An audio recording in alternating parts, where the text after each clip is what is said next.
Hello दोस्तों।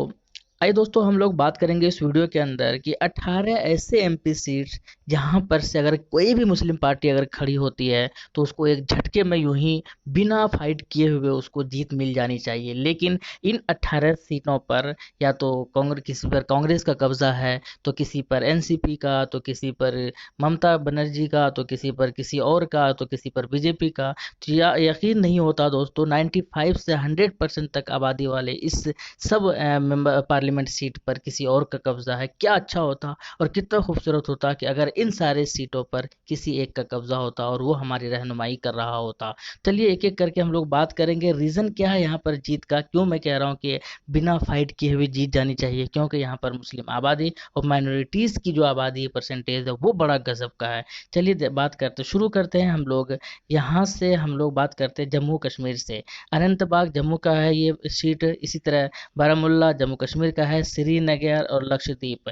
ये चार मेंबर ऑफ पार्लियामेंट सीट ऐसा है जहां पर मुस्लिम परसेंटेज 95 से 100% के आसपास है। तो यानी कि एक झटके में जहाँ किसी को भी ये लोग जिता सकता है और किसी को भी हरा सकता है। कितना अच्छा होगा कि अगर सब मिलकर एक साथ किसी एक पार्टी को सिलेक्ट करके अपना रहनुमा कंसीडर करें तो। चलिए दूसरी बात करते हैं हम लोग मुर्शिदाबाद वेस्ट बंगाल की। ये भी एक पार्लियामेंट्री सीट है और जहां पर मुस्लिम वोटर्स की बात करते हैं तो 75% से भी ज़्यादा है यहाँ पर। तो ये भी एक बहुत ही अच्छा सीट रहने के चांसेस होने का है। इसके बाद बात करते हैं हम लोग मुस्लिम वोटर्स की। तो यहाँ पर 70% से भी ज़्यादा है, जैसे कि बिहार का किशनगंज है, केरला का मालापुरम है, इसी तरह पन्नोई है, ये भी केरला का है। तो यानी कि इन तीन सीट पर जो कि एमपी की सीट है और यहाँ पर भी 70% से ज़्यादा है। तो यार कितना अच्छा होता कि इन सारे जगह पर किसी एक की वजह से। यहाँ बात करते हैं हैदराबाद की, तो ये वैसी की जगह है और यहाँ पर 75%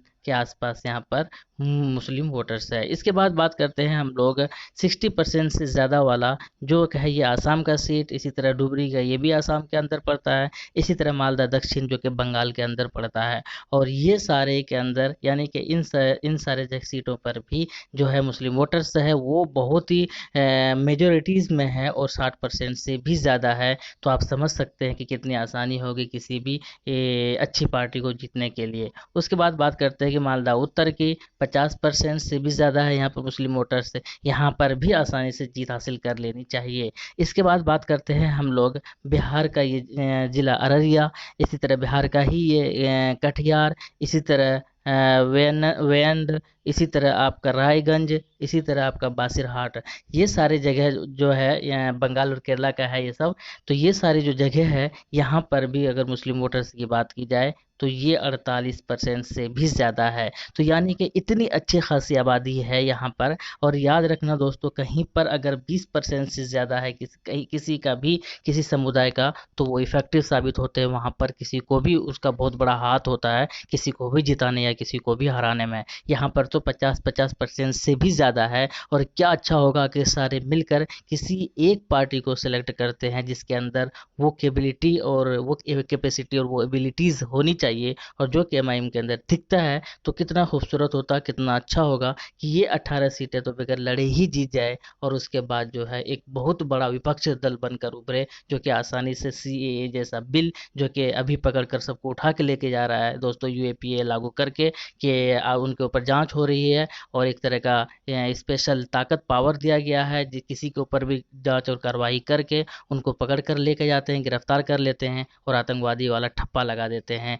जैसे कि सफूरा जो कि प्रेग्नेंट भी है, हामिला भी है, उनको पकड़ कर ले गए। तो इस तरह से बिल और इस तरह से जो कानून है वो तभी पास नहीं होगा जब तक कि अब विपक्षी दल जो मजबूत और स्ट्रांग होंगे। और वो स्ट्रांग तब होगा जब हमारी रहनुमाई करने वाले अच्छे होंगे और हम बस अपना वोटों का बंटवारा बिल्कुल इसी तरह जाए और रायगा कर देते हैं, ठीक जिस तरह कांग्रेस को देकर या किसी एक ऐसे पार्टी को जो वक्त पर हमारी जो है रहनुमाई नहीं कर पाते। उम्मीद है आपका क्या कहना है, कमेंट सेक्शन में ज़रूर बताइएगा।